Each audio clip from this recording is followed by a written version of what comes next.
Hello everyone, সবাইকে স্বাগত জানাচ্ছি আমার ডেইলি ব্লগের আরেকটি নতুন পর্বে। আমি সুমাইয়া, আশা করছি তোমরা সবাই খুব ভালো আছো। যে যেখান থেকে ভিডিওটা দেখছো সবার জন্য অনেক দোয়া আর শুভকামনা রইল। আজকে সকালবেলা উঠে আমি রুটি বানিয়েছিলাম, তবে কিচেন তো একেবারে আটা টাটা ছড়িয়ে অবস্থা খারাপ হয়ে যায়, এই জন্য সকালের দিকে আর ভিডিও করার সুযোগ পাইনি। এরপর তো বাবুকে স্কুলে দেয়া, নিজের অফিস, এই কাজগুলো রয়েইছে। তার সাথে তোমাদেরকে জানিয়ে দেই আমার ঈদুল আজহার প্রস্তুতি সম্পর্কে। আজকে অফিস থেকে দুপুর দুটোই বেরিয়েছিলাম, তারপরে প্রথমে গিয়েছি মেডিসিনের দোকানে, এরপরে একটা গ্রসারি শপে। আসলে কিছু টুকটাক কেনাকাটা করে নিচ্ছি, এগুলো গুছিয়ে ব্যাগে প্যাক করে নিব। বাবার বাসায় যাবো ঈদ করতে, গ্রামে অনেক রকম ওষুধ পাওয়া যায় না, আর হঠাৎ করে অনেক রকম ওষুধও প্রয়োজন হয়ে যায়। তাই যেগুলো প্রয়োজন হতে পারে আশঙ্কা করছি সেই সমস্ত ওষুধগুলো নিয়ে নিলাম। তাছাড়া গ্রসারির দোকানেও কিছু কেনাকাটা ছিল, যদিও এইখানকে বাসার জন্যে তেমন কিছুই কিনছি না, তবে যেগুলো কিনছি সেগুলো মোটামুটি ব্যাগে প্যাক করে নিয়ে যাওয়া। জার্নি করে যাব, রাস্তা পথে বাবু এটা সেটা খেতে চাইবে, তো পরিচিত দোকান থেকে কিছু হালকা খাবারও নিয়ে নিলাম। তারপর দুপুর 2:30 মতো বেজে গিয়েছিল আমার বাসায় ঢুকতে।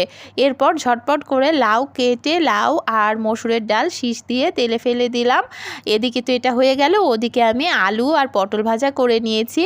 এতটুকুই আজকে দুপুরের আয়োজন। আর আসলে বেশি কিছু আয়োজন করার উপায় নেই, কারণ ওই যে বাজারটা শেষের দিকে, তাই লাউ ডালের মধ্যে ডিম ভেঙে দিয়েছি। আগামী সোমবার আমার টিকিট কাটা হয়েছে, সোমবার সকালবেলা চলে যাব বাবার বাড়ির উদ্দেশ্যে। আর তোমাদেরকে একটা কথা বলে দেই, অনেকে পুরাতন বন্ধু রয়েছে, তারা খুব ভালো করে জানো যে আমার বাবার বাসায় নেটওয়ার্কের ভীষণ সমস্যা। বাবার বাসা মানে একবারে আমার গ্রামের বাসা, যেটা বাবার গ্রামের বাড়ি, আমি সেখানেই যাব, যেহেতু কোরবানি ঈদ গ্রামের বাড়িতে করতেই সুবিধা হয়। আর ওখানে নেটওয়ার্কের যে খুব সমস্যা, এ কারণে আমি বাবার বাসায় যে 7 দিন 8 দিন থাকি, এই সময় তোমাদের ভিডিওগুলো ঠিকমতো সময় মতো ওয়াচ করতে তো পারি না, কখনো কখনো জমা পড়ে যায়। কিন্তু আমি যখন আবার আমার নিজের শহরে নিজের কাজের জায়গায় ফিরে আসি, তখন কিন্তু তোমাদের 10টা 12টা 15টা পর্যন্ত ভিডিও আমি ওয়াচ করে দেই। কথাটা তোমাদের সাথে শেয়ার করে গেলাম। এরপর তোমাদের ইচ্ছা, যারা পাশে থাকার তারা পাশে থাকবে, আর যারা পাশে ছিল তারা তো আছেই, তাদেরকে আমি খুব ভালো করে জানি এবং আমার অন্তর থেকে তাদের অনেক দোয়া করি। আমার শুভাকাঙ্ক্ষী ভাই প্রিন্স হৃদয় ব্লগ থেকে আমাকে প্রায় সময়ই বলে ভিডিওটা বড় করতে। আসলে ভিডিও বড় করলে আমার যারা মিউচুয়াল ফ্রেন্ড রয়েছে তাদেরকেই শুধু ইরিটেট করা হবে, আমার এরকমই মনে হয়, কারণ আমার নর্মাল অডিয়েন্স তো খুবই কম। আর মিউচুয়াল বন্ধুরা প্রত্যেক দিন এসে দেখছে, 9-10 মিনিট করে দেখতে হলে ওদের একটু কষ্ট হয়ে যায়, এজন্য আমি 4-5 মিনিটের উপরে করার চেষ্টা করি না। তারপরও কখনো কখনো সেটা কন্টেন্ট বা পরিবেশ কোনো প্রোগ্রামের উপর নির্ভর করে বড় হয়ে যায়, এই জন্য আসলে আমার ভিডিওগুলো একটু ছোটই থাকে। আর কন্টেন্ট ভালো হলে, মনের মতো হলে না, তখন ভিডিওটা বড় করতেও ভালো লাগে। দৈনন্দিন জীবনের কাজগুলো দেখাতে গেলে তো পূর্ণদৈর্ঘ্য চলচ্চিত্র হয়ে যাবে।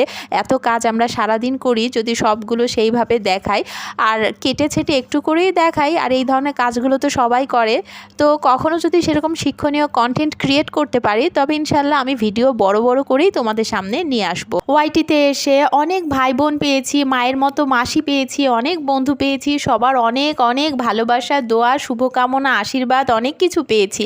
আর এই সব কিছু আমার বেঁচে থাকার অনুপ্রেরণা হতে পারে। তোমাদেরকে পাশে পেয়ে আমি হয়তো ওয়াইটিতে টিকে থাকতে পারবো, কিন্তু আমার যেটা মূল টার্গেট বা লক্ষ্য, সেখানে কিন্তু পৌঁছাতে গেলে আমাকে কন্টেন্টে ফোকাস করতে হবে, আমার এসইও স্কোরটা বাড়াতে হবে, আর সেজন্য আমাকে অনেকটা ওয়াইটিতে সময়ও দিতে হবে। এখন তো আমি সেই সময়টা দিতে পারি না বন্ধুরা, আমার অন্য ব্যস্ততার কারণে। তাছাড়া একটা শিশু বাচ্চার পরিচর্যার পিছনেও আমাকে অনেকটা সময় দিতে হয়, আর আমি একাই তো সমস্ত কিছু করি, আমার কোনো হেল্পিং হ্যান্ড নেই, আমার নিজেরই কোনো সময়ের ঠিক ঠিকানা নেই। এই কারণে আরও আমি হেল্পিং হ্যান্ড সেট করতে পারি না, যে সে কখন আসবে, কখন কাজ করবে, তাই একাই সব করি।